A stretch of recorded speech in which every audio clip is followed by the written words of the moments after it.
哎，大家伙早喽！10月8号星期三，看我在哪儿了？我又在大阪城了。现在还不到5点45，5点42，还没有完全亮。今天的课表是6公里的阈值，这个气温下6公里阈值可以稍微使点劲了，争取跑3分30到3分35，不知道，因为那个40公里挺顶的，还没有完全恢复。但是其实一起跑40公里的黑马们，估计今天也是强弩客，所以还是得自己推自己。是不是好久没见大和元先生了？大和元先生又瘦，也是刚参完赛回来。昨天见过。我看那个马拉松又得奖了。得奖是一般的事情，但是时间前几不好。热不热？是不是很热？很热。我这个秩序的这个很热，但是水不够。水不够。所以后半段都这个抽筋。差冠军1分钟吧。对，差年龄组冠军1分钟，大元先生年龄组第2名，总共58名，所以很不错了。小比赛，前马大概2-3千人，而且拍照很好看的，这个是两边都是苹果树。可以，今天就努力跑。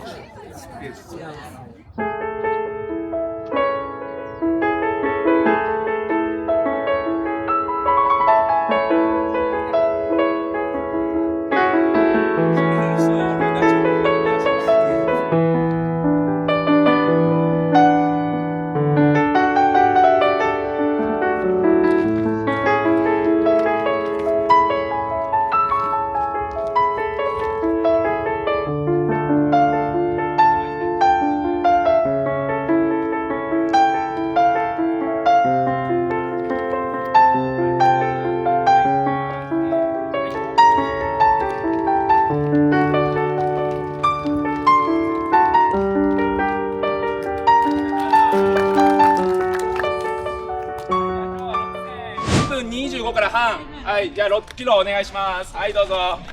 走，ごめんなさい。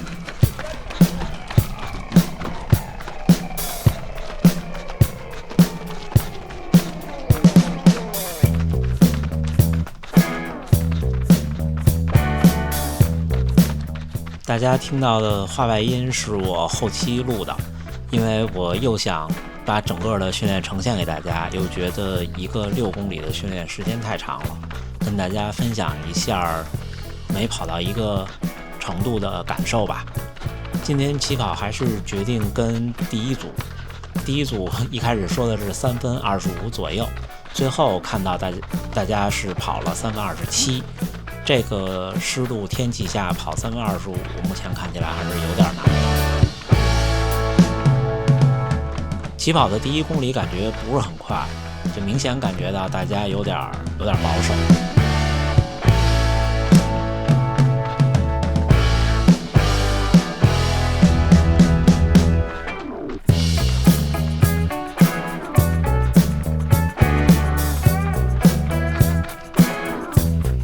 我觉得跑后看着自己跑的画面跟大家分享挺有意思的，因为在现场其实我也有想法，但是不一定都能说出来。比方一开始大家在找合适的节奏，在找合适的配速，基本上几个人稳定到了一起。这个时候其实我当时的感觉是我看到大家除了最前面的田中先生和田宫先生以外，其他人就另外我们3个人其实喘息声都很大，到这时候就已经挺喘的了。就是从一开始阈值跑就是顶在自己的比较难的状态下，你看我的心率也上得比较快，所以阈值跑一直都是比较心理建设的一个训练。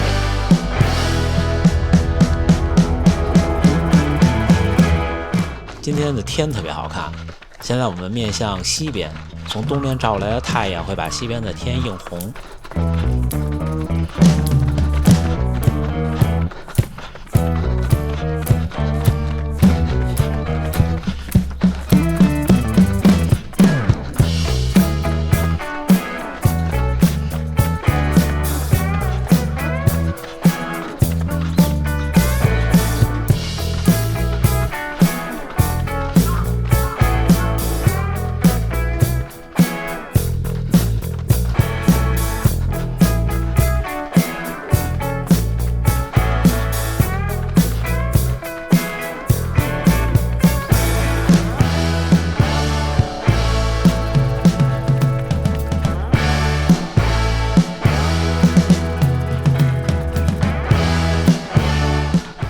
次田中先生看完表就稍微加一点，然后呢又觉得快了又稍微减一点。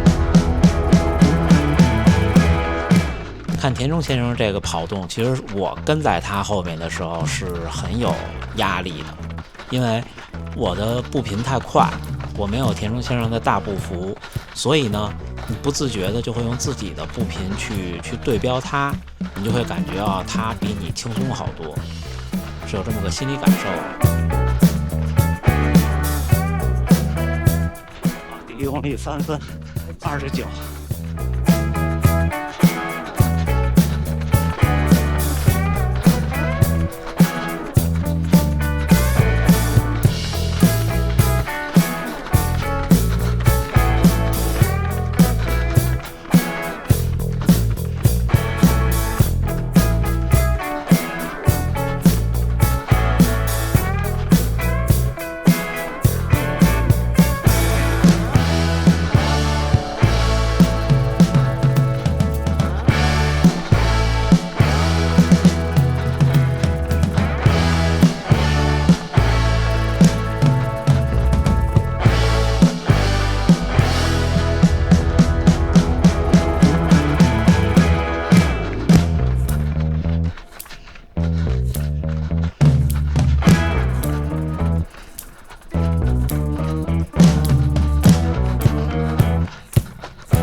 我们整个的这条路呢，只有这个地方会有2-3米的爬升，是一个缓坡，一个180度的转弯，所以这个弯儿会影响一些速度。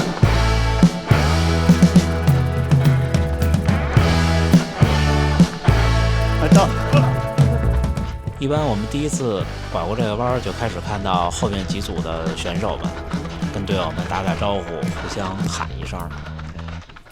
我一般的逻辑是，只要我没有到极限，我能喊尽量会喊。但是到了极限的时候，确实是控制不住了。看东边的日出的那个晨光。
3分31。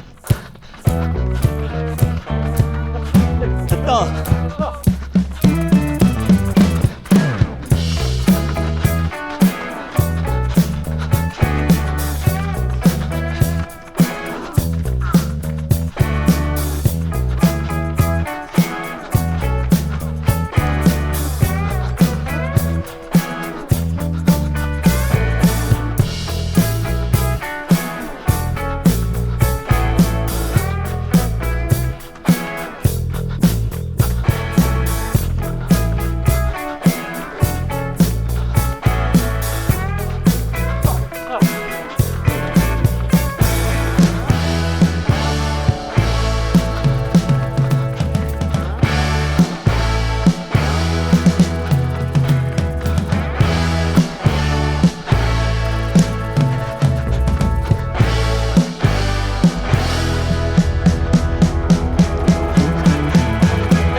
过2公里就挺累的了，而且就像一会儿大家后边能看到我说了，今天相机出了点问题，就家属拿的那个相机。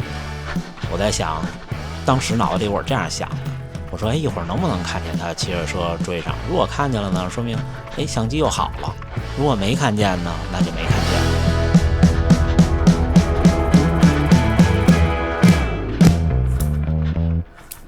这时候我远远看见家属准备开始启动自行车了，我说好像那相机没事了，还挺高兴的，确实是好了一段时间。所以下边我们就切到家属的视角了。那切到这个视角就能很明显的看出，我其实是不频最快，不幅最小的。就我的问题是我抬不起腿，但是呢，我能后蹬出去。其实这样还勉强还算可以，就至少能充分后蹬，但是呢，不能充分的抬腿。但是我始终认为马拉松不是一个要故意抬腿的那么一个动作。这一个夏天一直穿压缩裤，导致今天穿了一个特短的短裤以后，感觉腿的颜色分界有点明显。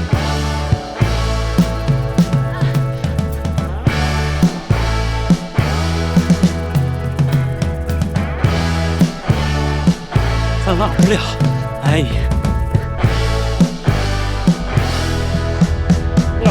哎呀。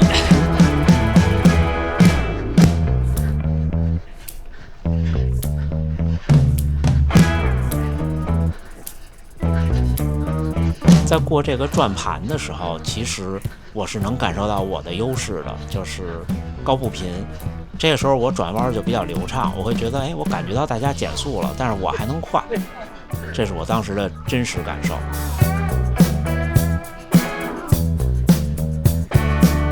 到。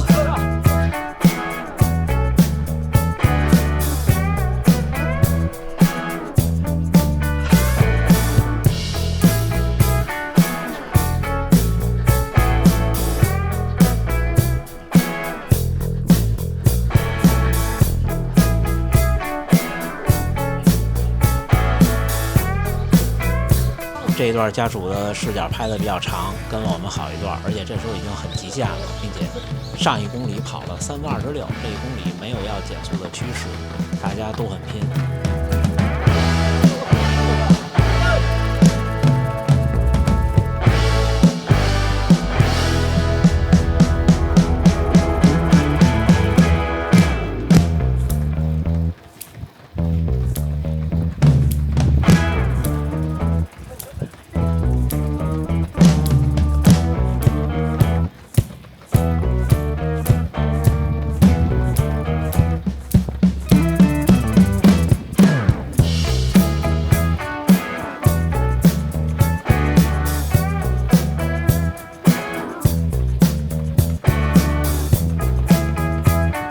到今天那天40公里的疲劳影响基本上没有了，就是这几天不规律，然后造成有些累。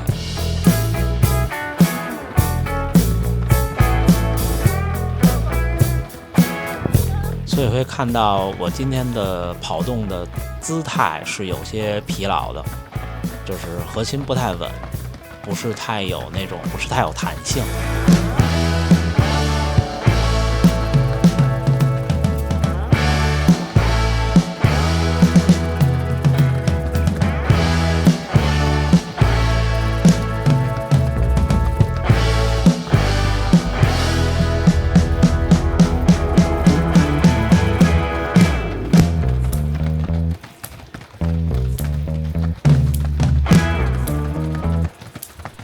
那个小的折叠自行车追这个速度其实是稍微有点难的，不过确实已经有秋意了，你看大本城已经有落叶了，再往前跑两边就都是银杏树，特别好看。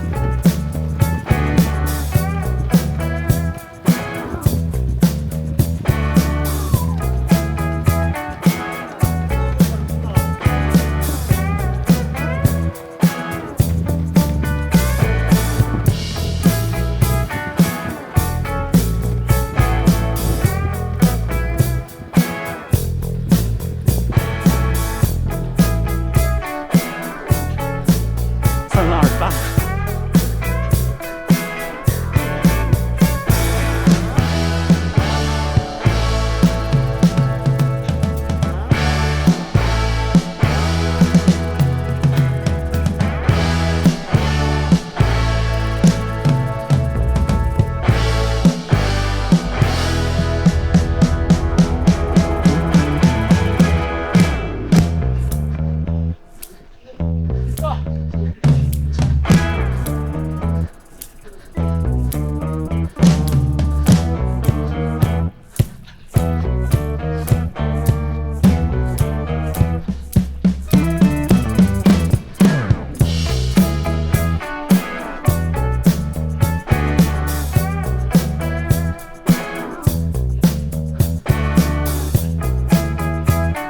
就是这一片，这左右两边都是银杏。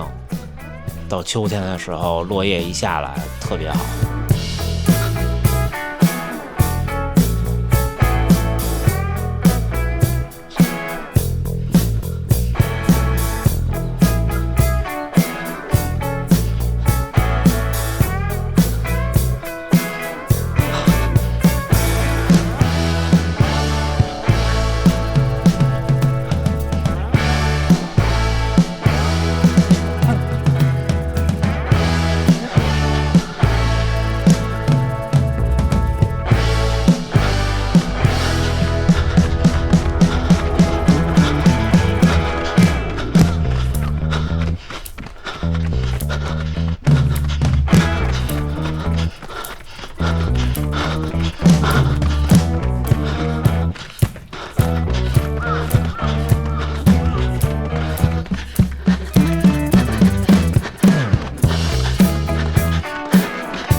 三分27。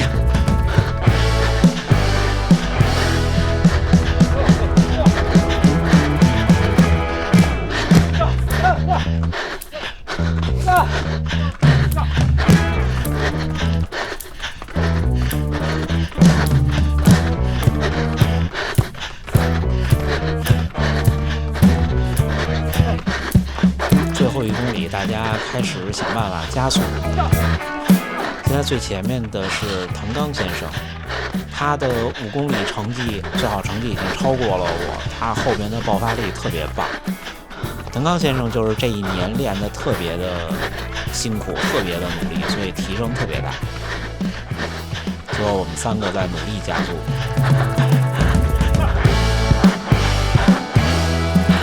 当时想的是，就最后1公里就冲吧，但是这时候身体其实很极限了，然后又看到了加速，但是这个时候其实相机又坏了，已经横不过来了，所以一会儿大家会看到画中画的那种画面。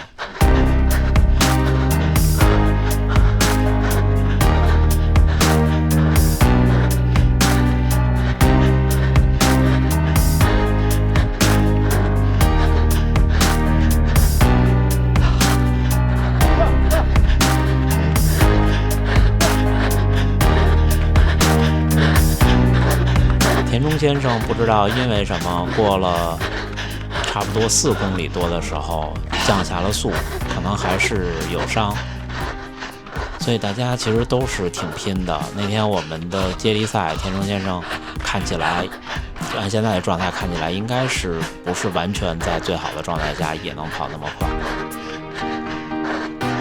那这时候藤冈先生又开始加速了，我其实有一点不想追了，在这个时候已经心率已经快顶到我的最大心率了，但是已经没有之前那么的闷热，所以我还是决定追一追。心率这个东西就是怎么说呢，它跟好多东西都有关系，但是最大的影响就是你目前的身体状态，还有你就对我来说啊，如果您是还在新手期或者还在稳定，就是还没有到稳定的状态的时候，心率是会变的。像我现在，你让我再练2年，我差不多也就这样。所以对我现在来说，心率什么影响最大呢？就是当时的身体状态、天气这种。从上海回来这2天，基本上缓过来了，休息的不错，然后吃的也不错。那这时候腾刚先生加速了，他这时候应该跑进3分了，应该就这短的这200米。我并不是说没劲儿了，而是因为就像那天麦胜测试回来跟大家简单分享一样，就是我不太可能再倒得再快了，就是我的速度的上限太低。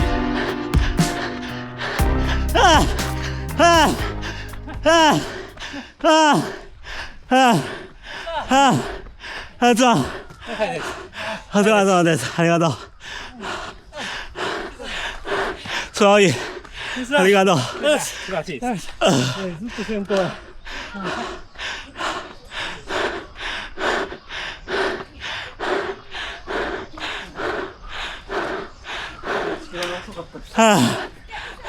お疲れ様です。小伙伴们，今天结束了，今天好累啊！6.01公里，20分41秒6，平均配速3分27，平均心率178，最大心率191。我今儿带的是心率的胸大，应该是很准的。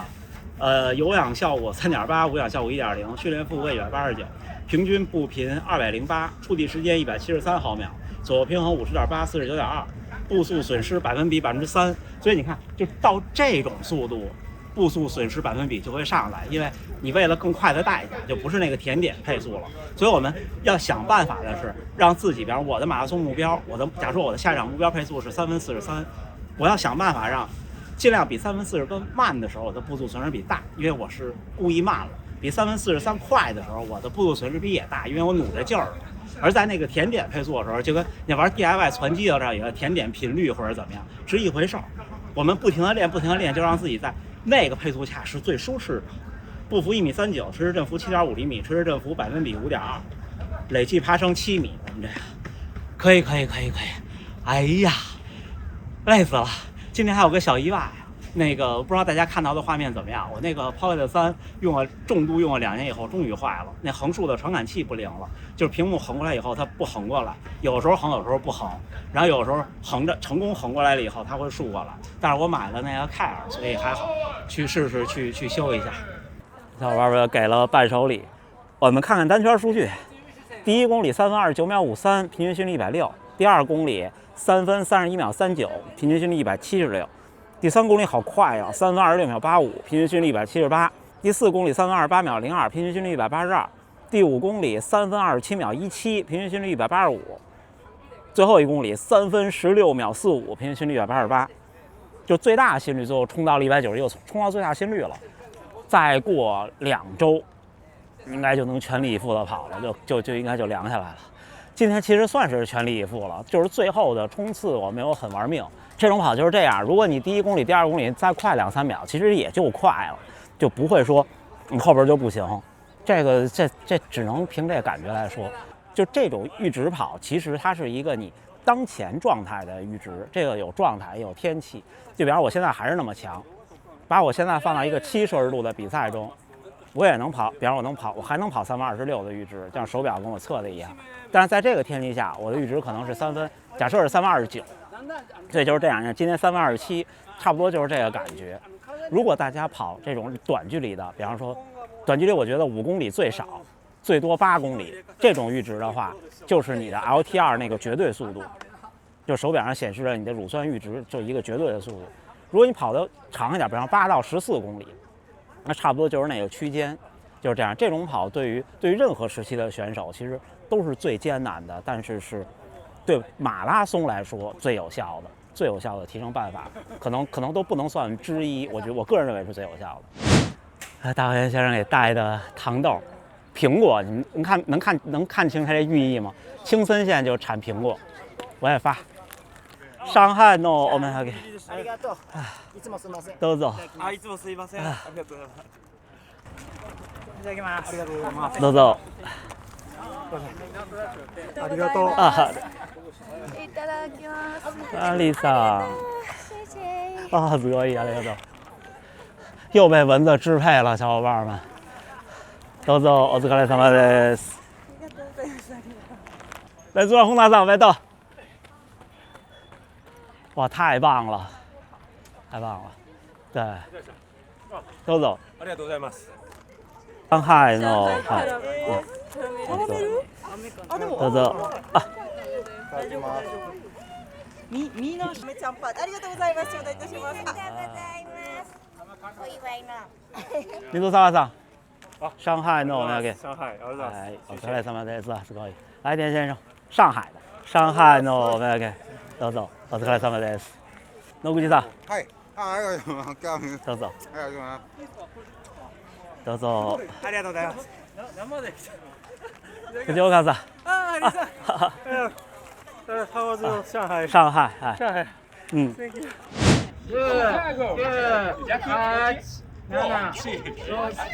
大さん逆右手右手。シカゴ頑張れ。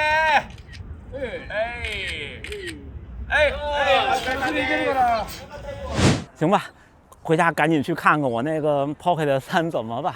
最后还是祝大家能努力生活，健康平安。咱们下回再见。